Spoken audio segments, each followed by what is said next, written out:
In this chapter, we talk about the idea of how economists primarily try to value the things that we don't generally value. By that I mean things like what's the value of a human life? What's the value of a clean environment? At the end of the day, we would have to put a dollar figure on it in order to kind of properly uh, you know, design a safety system, right, to save a certain number of lives. At some point, it doesn't become feasible anymore to save a person's life, or it doesn't become feasible, or at least cost efficient in order to save the environment, I guess. Um, what that requires us to do is, especially environmental economists, but even ecological economists, to figure out what would that process be where we create those assigned values. So to do that, what we need to do is we need to think about these non-market goods and services. Again, environment will be full of these types of goods and services. And then again, how do we, when things are done that cause destruction of the environment, what's the dollar value that we can attach to that destruction? And what would it cost to reduce that level of destruction? Which then leads to the final thing of like, how would we actually value those things? Part of the thing that causes some of the uncertainty here would be the asymmetric information that exists. And what does that mean? Asymmetric information exists when one party has more information than the other. So essentially what we'd be saying here is that, especially when it comes to the environment, those who are approximately more closer to the environment would be more aware of the costs of the destruction than those who are more distant from it. This would be like if I'm polluting the river, the ones who would notice it first are obviously the ones who live close to the river. Also complicating this entire discussion is this idea that, when we're trying to value things, we could be talking about global public goods. And global public goods are difficult to get the value for because typically they involve things that go beyond a country's borders. And so as it does that, it becomes a bit more difficult, right? Because different cultures are going to value things to different levels. Okay, so let's talk about how we price these things. Again, it's difficult. It involves subjectivity. I think that I once knew an economist who, basically did this for a living. My understanding is that the average human life, at least by most agencies of the government, is valued at, I think, about, let's see if it's changed here. Let's see.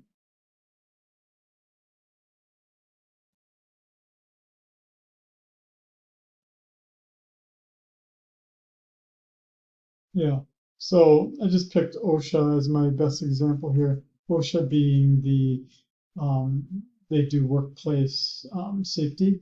So when OSHA says that you have to do certain things in order to reduce injuries or improve human life in the workplace, they're going to do a cost benefit analysis, and for them, that cost benefit analysis is going to say that a human life is worth about $9.6 million.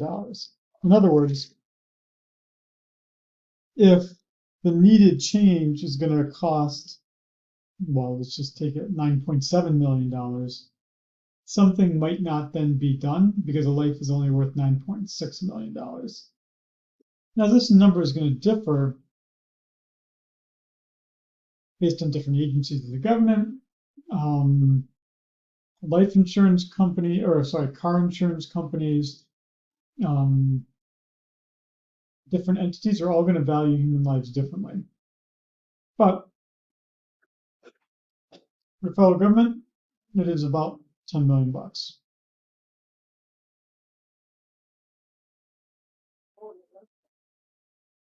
Now, that's probably the easiest thing to value, because when we're trying to value a human life, sorry, one second. And so in the case of, for instance, clean air and clean water, the estimates I've seen, and this is a little bit harder to estimate, but the one idea I saw, or one figure I had seen, was that clean air, at least in the United States, was seen as having a value of about 20 to 30 trillion dollars, which, right, if you do the math, it gives you again an idea of, like, to the extent that someone's actions are reducing the amount of clean air that we have, right, you can understand that value is being diminished. And so you can again imagine that the challenge that's kind of expressed in this chapter is one of, how do we put a number on things that don't seem to have numbers, these non-market things. But yet, as difficult as it is to do it, is still important, because otherwise, how are you going to know what's the appropriate amount, the efficient amount of regulation that you'd want to have to be able to create that sustainability? And sorry, I was looking at this here.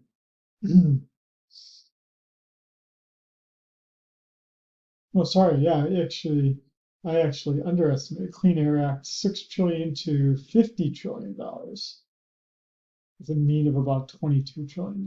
Yeah, so quite a bit.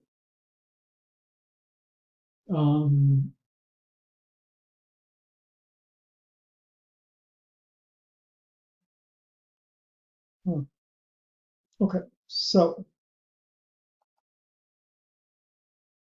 why does this matter for us? Well, you might remember back to when you took principles that there was this idea of something called the diamond water paradox.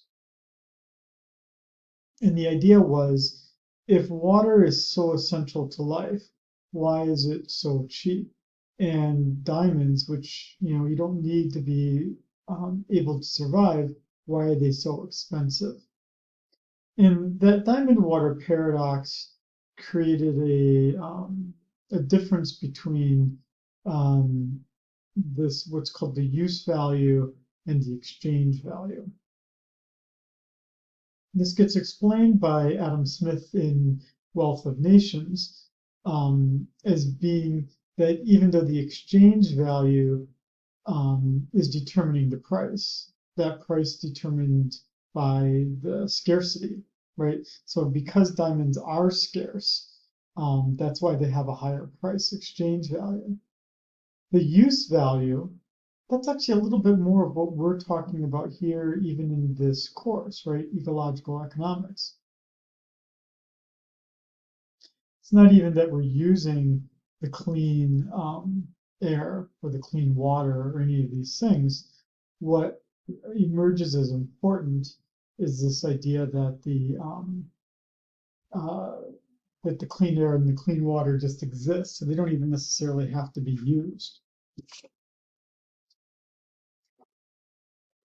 Okay, so what do we take from that? Well, in doing this kind of work, we build mathematical models. And in these mathematical models, what we do is we try to estimate how scarce things are, right? These non-market goods.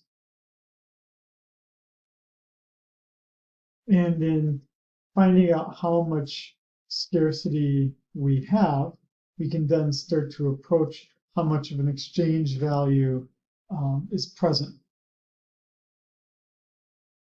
And as you can understand, it's pretty complex, and you're going to have a pretty broad range. So as you just saw in that Google search that I had done there, it was pretty wide range of what clean air is valued at. And again, a lot of that would come from just the various estimates of, there's a lot of sky in the sky, right? There's a lot of air in the sky, and there's only so much that we even know. So we'd have to try to best understand, um, uh, you know, or at least scope out what we know versus what we don't know. Again, if you even just do a simple search for these values of human lives, um, it's pretty broad range as well. So the government's estimating that our life is worth $10 million. Even if I just type in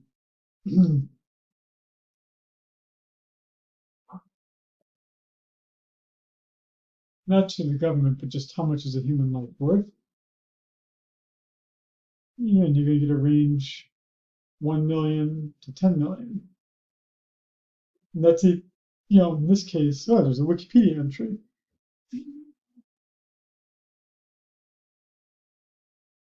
And that would be in Western countries where you have a worker, right, whose working time is cut short. Obviously, that's going to be a very different value in other kinds of countries. But again, you can see that even in this Wikipedia entry, what's being done, right, is that we discount the future earnings that are being earned by a worker, right, and how much their life was cut short by, how much prices are going to change over that time, so we can calculate what the real value is. And we can get, again, this, well, we're actually going to be looking at this here too, this willingness to pay principle. We're going to look at that here later in this lecture here. But again, it gets us this idea of like, how much would a company or even a person be willing to pay to extend their life by a certain amount of time? And what's really cool about this Wikipedia entry, let's look at that. You can even get the differing values across different countries. So whereas in the United States, again, the value was something like what we looked at earlier, about 9 million some dollars. Here we can see that again in Austria, 3.6 million, serious injury, slight injury, what are all paid for with these various things. And EPA 9.1 million, up to 13 million by the Department of Transportation. That would be for installing things in cars that reduce your likelihood of dying. Okay, let's go back to the slide. It's actually just a really interesting Wikipedia entry. I wasn't aware of it and I didn't really read it, but you may want to if you're interested in this subject a little bit more. So we would take that same kind of model again, extend it to the ecosystem, extend it to the environment. Try to figure out what's the appropriate amount of compensation when the environment is destroyed. And to do that, what we have to calculate is this willingness to accept compensation versus this willingness to pay. Generally speaking, the willingness to accept compensation is going to be larger than this willingness to pay. And as the term implies, when you're calculating the willingness to accept compensation, you're going to do this in a survey style, right? You're going to ask a person how much they would be willing to accept if the air was a little bit dirtier, right? Or if something was a little bit less safe. And so that value of what they report would tell people, right, how much they value that good. Now, let's look at, theoretically, they should equal the same, but they don't. The willingness to pay would be, so the willingness to compensate would be how much you're willing to accept to give up that thing, right? To give up a life, to give up clean air. The willingness to pay would be how much you're willing to pay to be able to get cleaner air or to have your life more secure. The difference between the two is largely just due to the weird decision-making patterns, right? There's probably psychological reasons for this. But the willingness to pay would be how much I'm willing to spend to live longer. The willingness to accept compensation would be how much I'm willing to accept to give it up. Again, we would expect in general that people aren't going to be fully knowledgeable about all the circumstances involved in having a cleaner environment or having a life that's that you can live that's longer. And so mathematics, in some senses, the equations are designed in some sense to make this a little bit more knowable, right? So when we value a human life at, let's say, 9.1 million, that's largely based on the reduced earnings of an individual over time. Not things like, missing getting to see your child growing up, those kinds of things, right? Things that are even less quantifiable as opposed to, having 5 years less of work. Because if you do that, right, a child who hasn't even ever worked a day in their life and they've got no career, then their potential earnings are incredibly low because we don't know what they're going to become, right? So a child's life would be a lot less valuable than someone in their early 30s, early 40s, where they've got a career and their highest earning years haven't come up yet.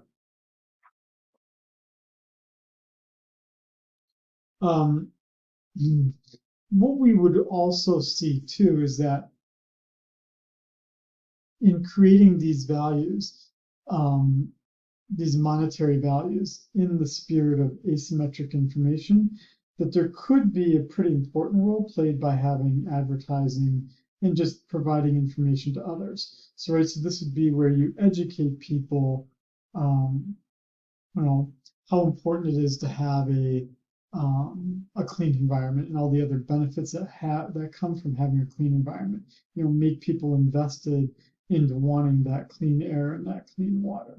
That's going to increase your willingness to pay, right? And it's also going to increase your willingness to accept compensation if you inform people about how valuable these things are. Now, the other way of thinking about this is that my willingness to pay and my willingness to accept compensation is going to be different based on the type of good that we're talking about. If I'm talking about a private good, we generally are going to know rather well what the willingness to pay and willingness to accept compensation are going to be. They're generally going to be used quite efficiently because there's generally really well-established markets for trading in those goods. As we've talked about in the previous chapters, though, the environment is not a private good. It's a public good, typically. And because it's not traded in the market, that's where we then tend to have more difficulty in valuing the clean air, clean water, a public park. And so because of the information asymmetries and people just not knowing enough, they might underestimate, they're more likely to underestimate the value of these things.